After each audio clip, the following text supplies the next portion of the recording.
Bienvenidos a El Dulce Veneno de la Novela Negra, este espacio sonoro donde recorremos algunas de las mejores páginas de la literatura policial.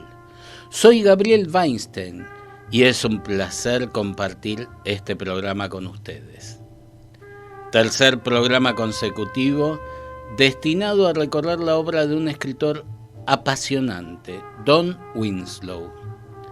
En el primero de estos capítulos recorrimos el ciclo que tiene como protagonista a Neal Carey. El siguiente estuvo dedicado a dos libros que a mi entender tienen mucho que ver entre sí: Muerte y vida de Bobby Zeta y El invierno de Frankie Machine. En este vamos a abordar otro ciclo, que tal vez sea su ópera magna, los 3 novelas sentadas en el narcotráfico entre México y Estados Unidos: El poder del perro, La frontera y El cártel. Es un ciclo fundamental dentro de su obra, donde la ficción se entrelaza con el análisis sociopolítico e histórico. A partir de un enorme trabajo de investigación, Winslow construyó una trilogía que, sin descuidar la narración, hace posible comprender el fenómeno de la feroz violencia que castiga al pueblo mexicano. El escritor tiene una manera de ver el mundo muy poco usual entre los estadounidenses. Se niega a estigmatizar al conjunto del pueblo mexicano por las acciones de los poderosos de ese país e indaga en las responsabilidades directas del poder político yanqui en este fenómeno. No me gusta nada el término narcoliteratura. Si la novela negra es una narrativa de la violencia, creo que lo que Winslow hace en estos libros es precisamente eso: contar historias que se entrelazan con las injusticias monstruosas que padecen muchos para que unos pocos se enriquezcan. El narcotráfico no es un fenómeno marginal, es un gigantesco negocio que, según el ex vicesecretario general de las Naciones Unidas, Jan Eliasson, mueve 320 mil millones de dólares anuales en todo el mundo. Escucharon bien, 320 mil millones de dólares anuales. Esa inmensa suma de dinero se lava en parte a través de las criptomonedas, pero también en las guaridas fiscales, muchas de ellas en territorios británicos como las Islas Vírgenes y Caimán, o estadounidenses como Delaware. De allí a integrar el capital lavado en los fondos de inversión que son propietarios de muchas de las grandes empresas multinacionales, hay solo un paso, o más precisamente, algunos clics. Más allá de mi digresión periodística, Winslow comprende que no se trata de un esquema sencillo de buenos y malos, sino de intereses, lo que hace mucho más difícil encontrar una solución a este problema. Bueno, queridas y queridos oyentes, espero que disfruten de este capítulo 128 del Dulce Veneno de la Novela Negra, destinado a 3 novelas de Don Winslow: El poder del perro, El cártel y La frontera. Pero ahora, nuestro operador Gabriel Barrios va a poner el primer tema musical.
Escuchamos Blitzkrieg Bop por Ramones.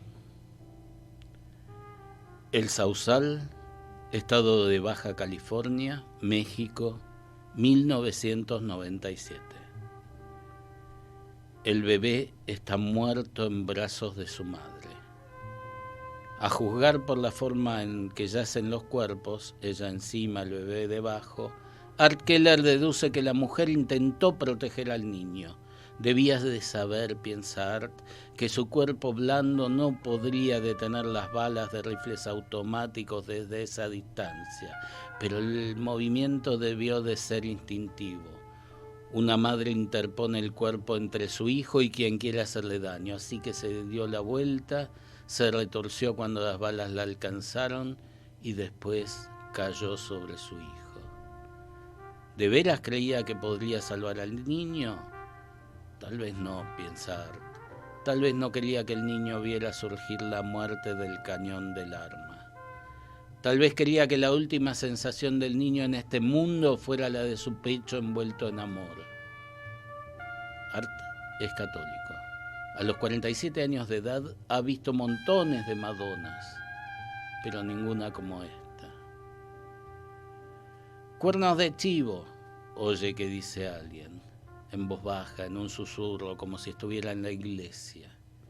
Art ya lo sabe, centenares de casquillos de 7,62 milímetros siembran el suelo de cemento del patio junto a algunos casquillos de escopeta del 12, algunos del 5,56, procedentes seguramente del AR-15, piensa Art. Pero casi todos los casquillos fueron de cuernos de chivo, el arma favorita de los narcotraficantes mexicanos. Vale aclarar que los cuernos de chivo son las AK-47. Así comienza el prólogo del Poder del Perro, la novela más difundida de Don Winslow, publicada en 2005. El protagonista, Art Keller, es un agente de la DEA que antes estuvo en la CIA y participó en la Guerra de Vietnam.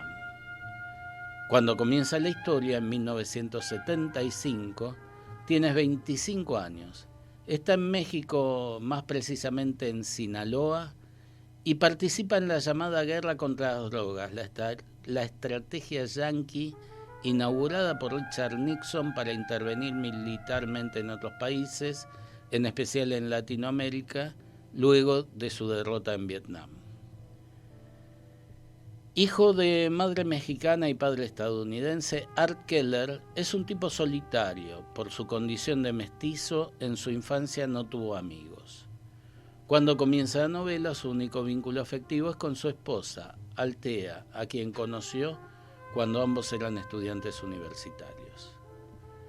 En México no termina de hacer pie con su trabajo en la DEA, pese a que cree fervientemente en la guerra contra las drogas. Por un encuentro casual, conoce a Adán Barrera, un joven promotor de boxeo. Es el primer amigo que tiene en su vida. Adán le presenta a su tío, Miguel Ángel Barrera, policía del estado de Sinaloa, guardaespaldas y mano derecha del gobernador, el tipo que en realidad dirige la parte mexicana de la operación conjunta con la DEA contra las drogas. Miguel Ángel considera que la DEA sigue una estrategia equivocada, que desconoce el país, y Keller comienza a colaborar con él a espaldas de su agencia. Art participa de una operación de quema de los campos donde se cultivan amapolas destinadas a producir heroína. Jerónimo Bosch plasma la guerra contra las drogas. Los campesinos mexicanos corren delante de las llamas aferrando sus escasas posiciones que han podido reunir antes de que los soldados prendieran fuego al pueblo. Los campesinos empujan a sus hijos hacia adelante, cargados con sacos de comida, fotografías familiares compradas a buen precio, mantas y algo de ropa. Sus camisas blancas y sombreros de paja, manchados de amarillo a causa del sudor, les dan la apariencia de fantasmas entre la bruma del humo. Salvo por la ropa, piensa Art, podría ser Vietnam. Casi se sorprende cuando mira la manga de su camisa al ver algodón azul en lugar del verde del ejército. Tiene que recordarse a sí mismo que esto no es la Operación Fénix, sino la Operación Cóndor, y que esas no son las montañas invadidas de bambú del First Corps, sino los valles montañosos de Sinaloa, ricos en amapolas. Y la cosecha no es de arroz, sino de opio.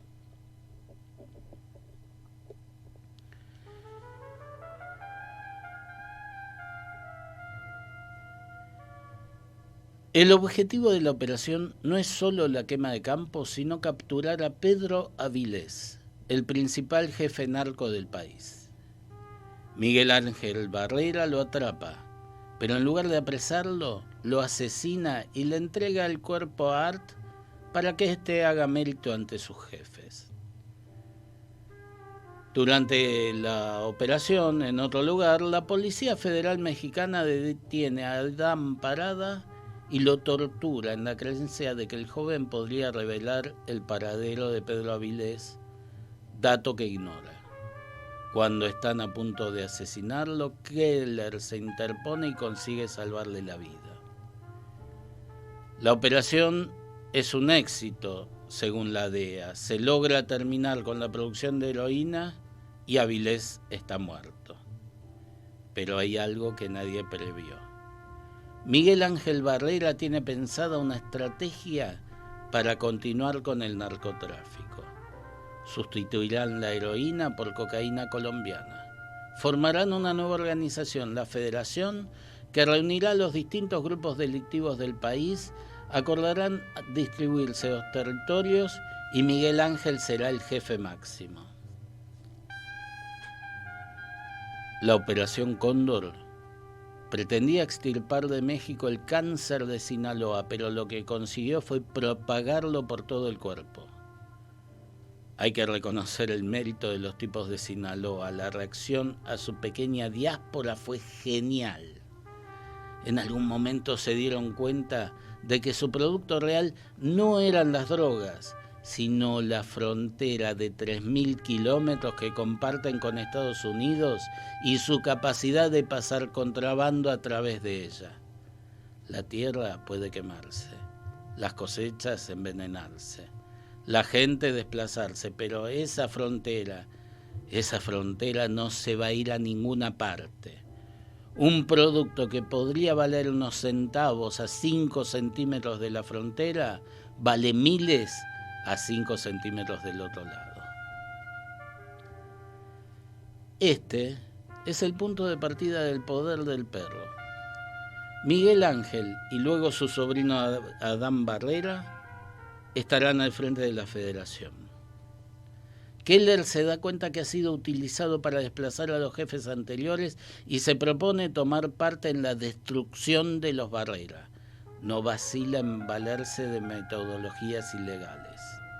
El odio de Keller se multiplica cuando uno de sus colaboradores, Ernie Hidalgo, es capturado por la gente de Barrera y es torturado hasta la muerte. Keller se obsesiona con matar a todos los que participaron del asesinato de Ernie, incluido su ex amigo Adán Barrera. Para eso está dispuesto a transgredir la legalidad y utilizar los métodos más crueles, los que lo equiparan a sus enemigos. Pero creo que este momento es adecuado para otro tema musical. Por favor, Gabriel Barrios.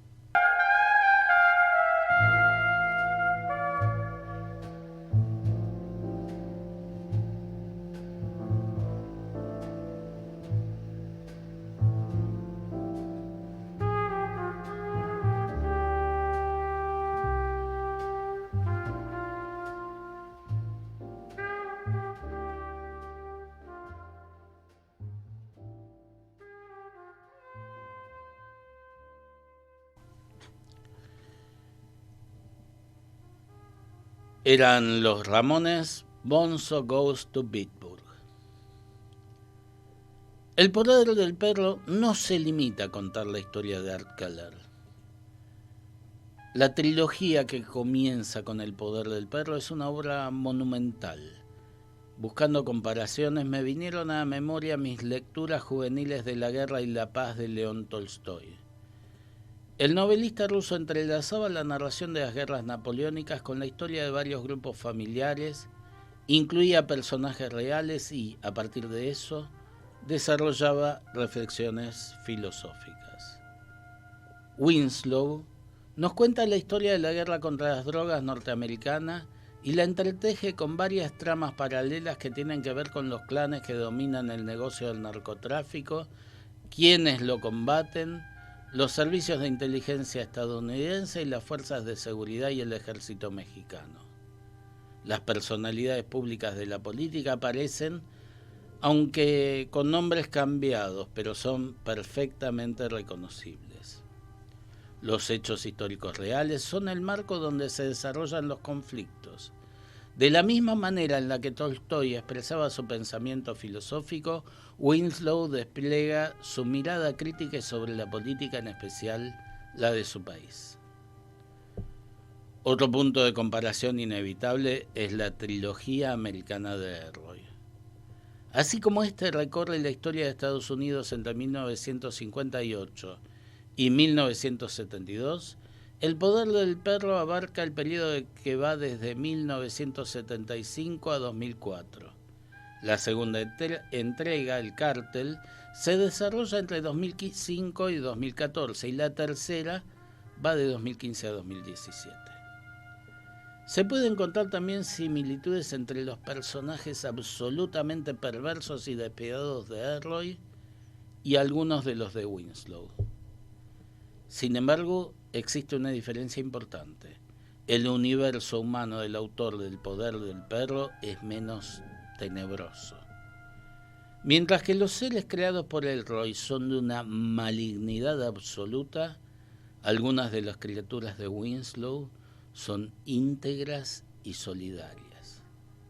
Otra diferencia muy marcada es la del estilo literario. Mientras Elroy desarrolla un lenguaje telegráfico que exige mucho del lector, la escritura de Winslow es transparente. La estructura del poder del perro es compleja.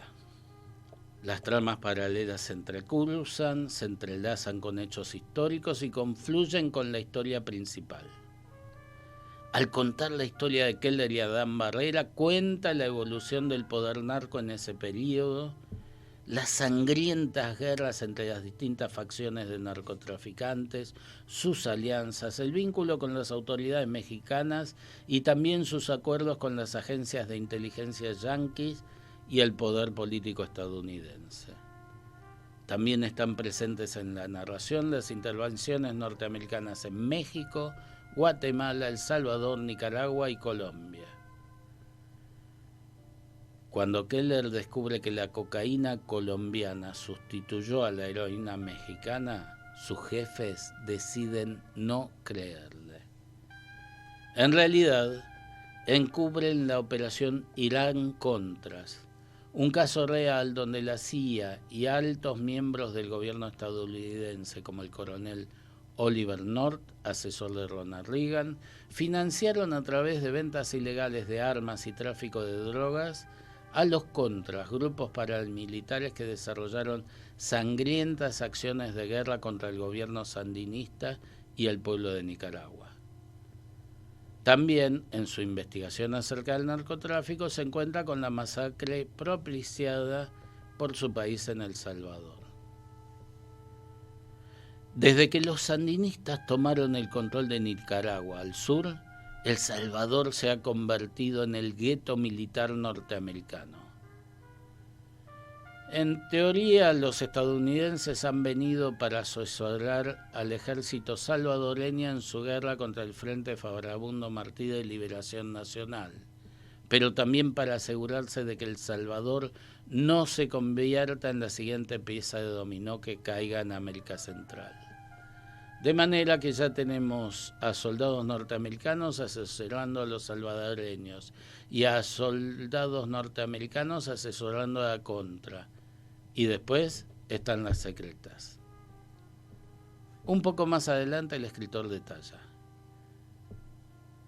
en San Salvador no, piensa, donde los suburbios de chabolas se apretujan contra rascacielos centellantes, como las cabañas de paja de los campesinos medievales que se apretujaban contra los muros de los castillos. Solo que estos muros están patrullados por guardias de seguridad privados que portan rifles automáticos y metralletas. Y por la noche los guardas salen de los muros del castillo y pasean entre las aldeas. Utilizan jeeps en lugar de caballos. Matan a los campesinos. Abandonan sus cuerpos en las encrucijadas. Y en mitad de las plazas de los pueblos asesinan y violan a mujeres y ejecutan a niños delante de sus padres, para que los supervivientes sepan cuál es su lugar. Es un campo de exterminio, piensa Art. El Salvador. Menudo Salvador. Vaya mierda. Queridas y queridos oyentes, les sigo contando acerca de esta trilogía de Don Winslow después de la pausa.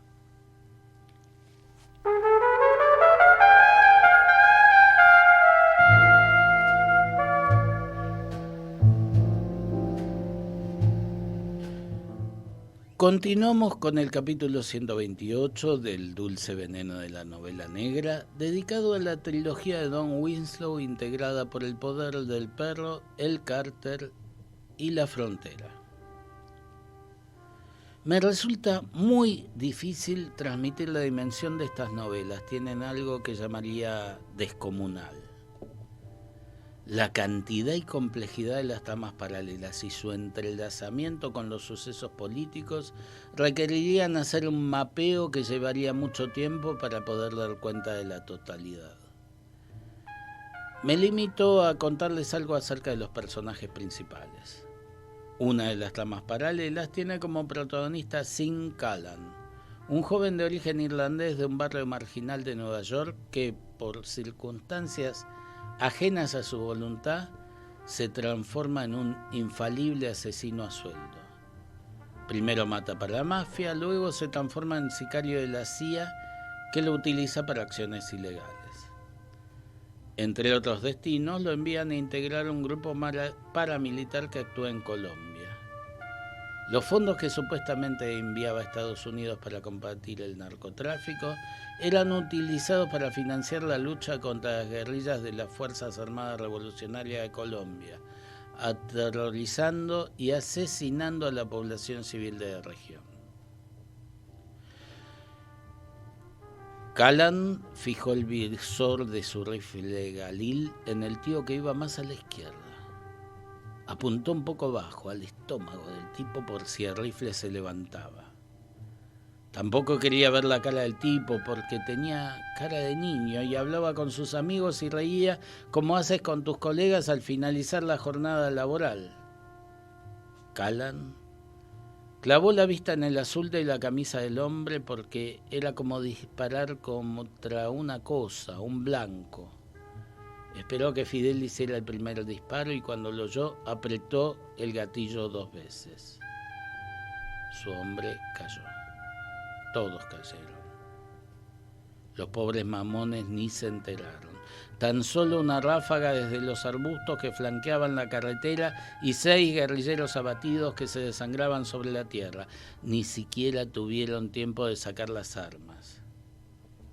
Callan se obligó a caminar hasta el hombre que había derribado. El tipo estaba muerto, caído de cara al suelo. Callan empujó al tipo con el pie. Habían recibido órdenes estrictas de recoger cualquier arma, pero Callan no encontró ninguna. Lo único que portaba el tipo era un machete de los utilizados por los campesinos para cortar bananas de los árboles. Callan paseó la vista a su alrededor y comprobó que ningún guerrillero iba armado. Fidel ni siquiera se inmutó, pasó de un lado al otro, disparó en la nuca de los caídos y después llamó por radio a las tangas. Al cabo de poco, un camión apareció con un montón de ropa como la utilizada por los guerrilleros comunistas y Fidel ordenó a sus hombres que vistieran a los cadáveres con la ropa nueva. «¿Estás de broma?», dijo Callan. Rambo no estaba bromeando. Dijo a Callan que pusiera manos a la obra. Callan se sentó en la cuneta. «No soy un puto enterrador», le dijo a Fidel. Otra historia relevante es la de Nora Hayden, una adolescente que a los 16 años entró en un circuito de prostitución de lujo y termina como amante de un narco. 2 años después de comenzar a ingresar al circuito de prostitución, el 19 de septiembre de 1985, se encuentra en un lujoso hotel de la Ciudad de México cuando se produce el pavoroso terremoto que devastó la urbe con un saldo de millares de muertos. Para dar una idea de la dimensión, por ese terremoto unas 250.000 personas quedaron sin casa y aproximadamente 900.000 se vieron obligadas a abandonar sus hogares.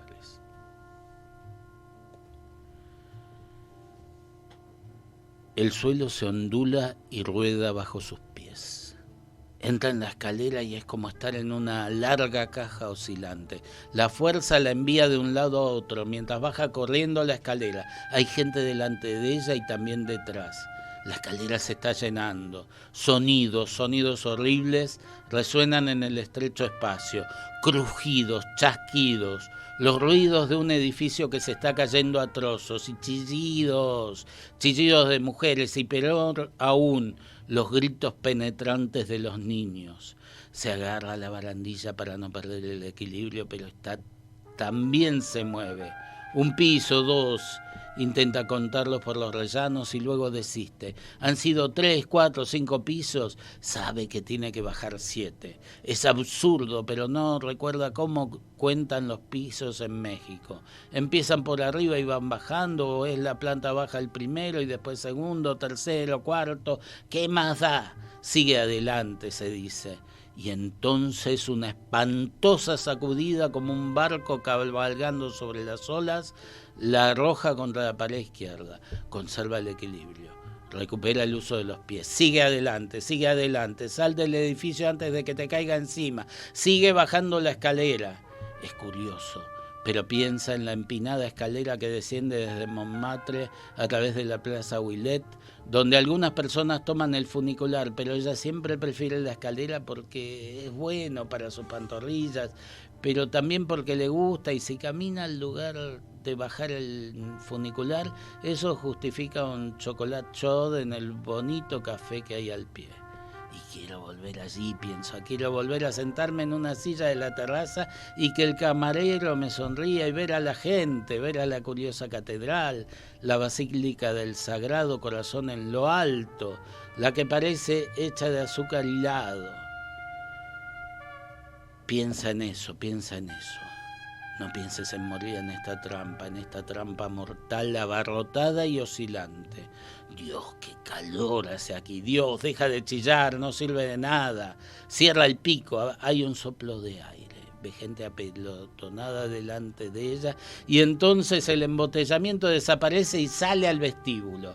Las arañas de cristal caen del techo como fruta podrida de un árbol que están sacudiendo, caen y se rompen sobre el antiguo suelo de baldosas. Pasa por encima de los cristales rotos en dirección a las puertas giratorias. Hay un embotellamiento, espera su turno y pasa. No necesita empujar, ya la están empujando por detrás. Percibe el aroma del aire maravilloso, ve la tenue luz del sol. Casi ha salido y entonces el edificio se desploma sobre ella. Otra de las líneas narrativas se centra en el obispo Juan Parada, un sacerdote comprometido con los pobres que desafía las jerarquías eclesiásticas reaccionarias vinculadas al poder político y económico e intenta mitigar las consecuencias de la violencia de los narcos sobre los humildes. En un pasaje de la novela es interpelado por el cardenal Antonucci, nuncio papal en tiempos del reaccionario Juan Pablo II. Tal vez no se ha fijado en que ahora tenemos un papa diferente. Sí, dijo Parada, y a veces nos hace retroceder en el tiempo. Allá donde va, besa el suelo y pasa del pueblo. Esto no es una broma, dijo Antonucci. Le están investigando. ¿Quién? La sección de asuntos latinos del Vaticano, contestó Antonucci. El obispo Gantín, y quiere que le expulsen. ¿Acusado de qué? Herejía. ¡Qué ridiculez! ¿De veras? Antonucci levantó una carpeta de la mesa.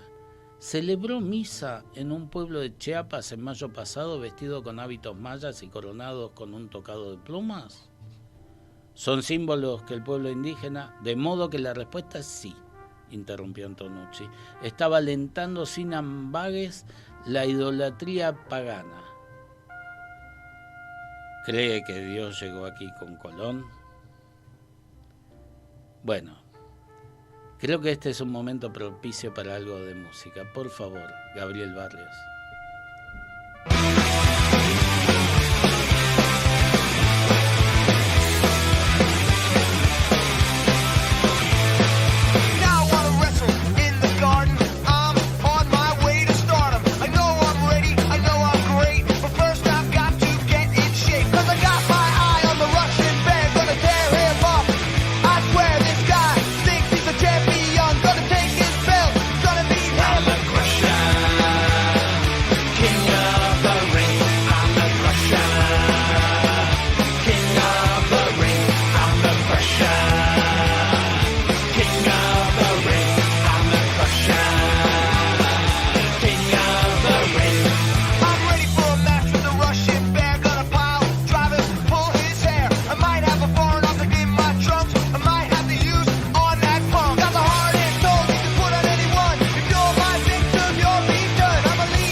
Los Ramones interpretaban The Crusher.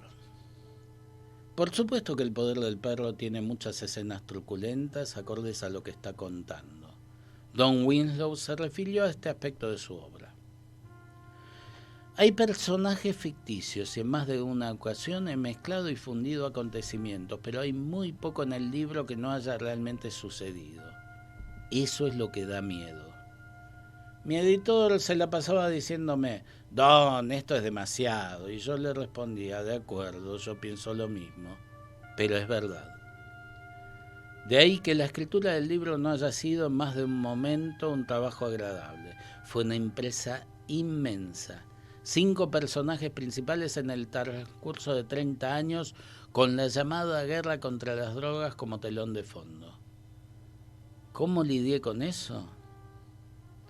Penosamente. Me llevó 5 años escribirlo y reescribirlo. Y no se abrió hasta que encontré la historia real.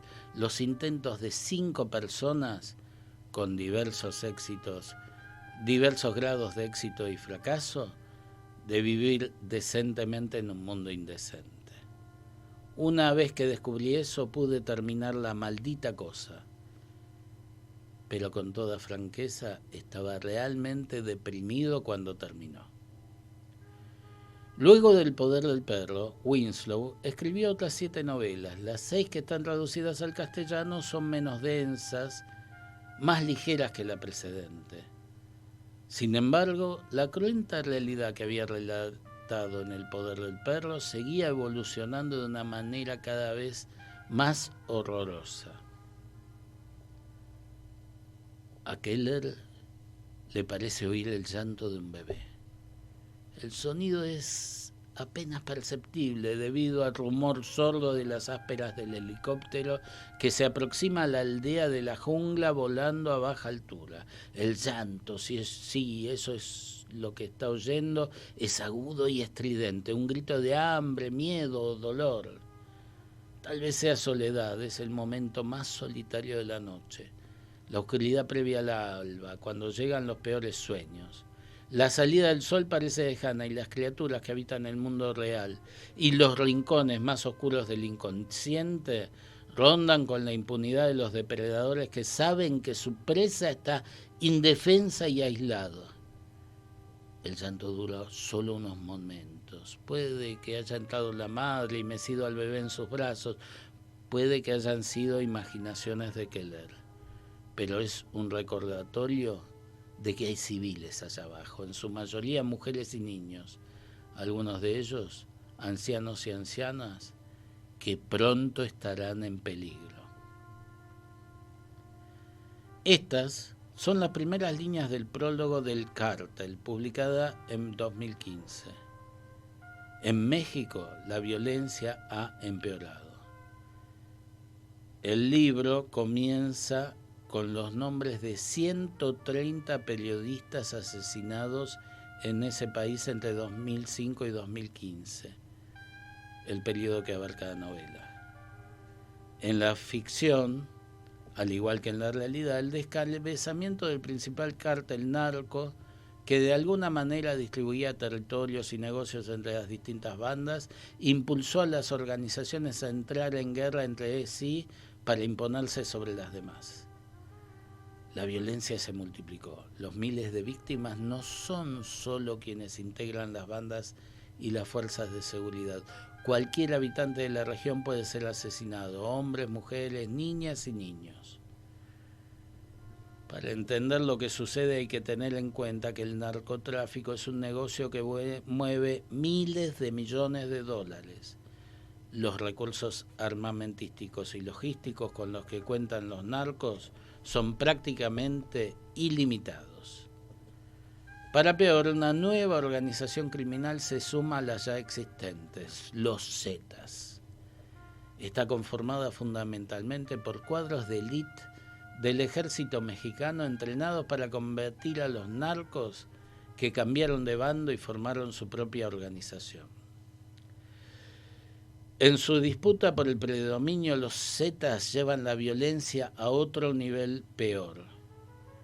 Su crueldad no encuentra ningún tipo de límite. Ciudad Juárez, en la frontera norte del país, es el epicentro de la masacre. Pero las cosas todavía pueden ser peores. El Estado mexicano decide militarizar el conflicto y se suma al ejército a la lucha contra los narcos. Lejos de ser efectiva, esa decisión agrava la situación. Los habitantes pacíficos de la región suman a los padecimientos de la violencia de los narcos y de las fuerzas policiales la de los militares transformados en un verdadero ejército de ocupación. Para los militares, todos los habitantes de la región son sospechosos y por lo tanto pueden ser encarcelados, torturados y asesinados. En una entrevista periodística, Winslow contó que no quería escribir una continuación del Poder del Perro, pero se sintió obligado a hacerlo porque vivía en la zona de frontera. Veía cómo la violencia empeoraba día tras día.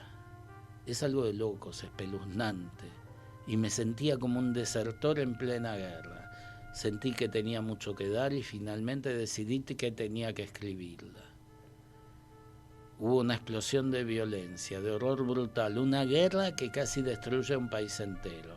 Fueron asesinadas 10.000 personas en México, 22.000 desaparecidos, todo relacionado con las drogas. Es uno de los conflictos armados más sangrientos del mundo occidental. La violencia está fuera de control. Pero mejor que contarles yo acerca de la novela, prefiero leerles lo que contó el autor en 2015. El cártel continúa donde terminó El Poder del Perro y sigue a sus dos personajes principales, Art Keller, un agente de la DEA, y Adán Barrera, un narcotraficante mexicano a través de los últimos 10 años de la guerra contra las drogas. Barrera sale de la prisión y decide reconstruir su imperio, lo que obliga a Keller a salir de su retiro para tratar de derribarlo. Su enemistad de sangre dura décadas. La historia sigue en su mayoría hechos reales. Los otros personajes incluyen a un asesino a sueldo de 13 años, una estrella de fútbol de la escuela secundaria de Texas que se convierte en el primer líder estadounidense de un cártel, una periodista que intenta cubrir la historia pese a las amenazas y una hermosa activista social de la que Keller se enamora. Es una gran historia ambientada en México, Estados Unidos y Europa y cuenta en un sentido ficticio lo que sucedió en la guerra contra las drogas y cómo llegamos allí. El cártel es más compleja y ambiciosa aún que El Poder del Perro y, a mi entender, es mejor aún. Creo que es la mejor novela de la trilogía y me arriesgaría a decir que la mejor novela de Winslow. El autor logra plenamente lo que se propone. Es apasionante, en sus 700 páginas no decae nunca. Pese a la atroz realidad que describe, no provoca el agotamiento del lector. De nuevo, la ficción se entremezcla con hechos reales de manera magistral. Winslow explicó que el trabajo de investigación fue menos arduo que el del Poder del Perro porque con la primera novela parte de ese camino ya estaba recorrido. Es válido aclarar que el escritor no estigmatiza a México y a los mexicanos y que considera que buena parte del problema del narcotráfico es la vecindad con los Estados Unidos, el mayor consumidor de drogas del mundo. Ahora, Keller vuelve a estar en guerra, contra la DEA, contra el Senado, contra los cárteles mexicanos de la droga y hasta contra el presidente de los Estados Unidos. Y son lo mismo, una misma entidad. Se han sobrepasado todas las fronteras en las que Keller creía antaño. Algunos quieren silenciarle, enviarle a la cárcel, acabar con él. Unos pocos, sospecha, quieren simplemente matarle. Sabe que se ha convertido en una figura controvertida, que es la encarnación de una grieta que amenaza con ensancharse y partir al país en dos. Ha desencadenado un escándalo, una investigación que se extiende desde los campos de amapola de México a Wall Street y a la propia Casa Blanca. Este es un fragmento del primer capítulo de La Frontera, el tercer libro de la serie. Keller se ha transformado en el director de la DEA y desde allí intenta continuar con su guerra contra el narcotráfico. Pero ahora, cuando parece tener más poder que nunca, se encuentra con las complicidades del poder político de su país que fortalecen a los narcos. La Frontera es un libro donde la política tiene un papel preponderante. Diría que es un libro militante, provocado por la llegada de Donald Trump a la presidencia de su país. Trump es uno de los protagonistas, aunque se lo mencione como John Dennison. Como los anteriores, es un libro complejo y apasionante donde se entremezclan realidad y ficción. Entre otras líneas narrativas, encara la situación de los niños encarcelados por entrar de manera ilegal a los Estados Unidos, huyendo de la miseria y la violencia que impera en sus países de origen. Para peor, muchas de esas cárceles están privatizadas. Sí, me escuchan bien, cárceles privatizadas. Pero no me alcanza el tiempo para contarles más. Solo agradecerles y recomendarles que lean esta trilogía. Nos vamos como siempre con música. Los Ramones van a hacer Strength to Endure. Y nos encontramos, queridas y queridos oyentes, en el próximo capítulo del Dulce Veneno de la Novela Negra.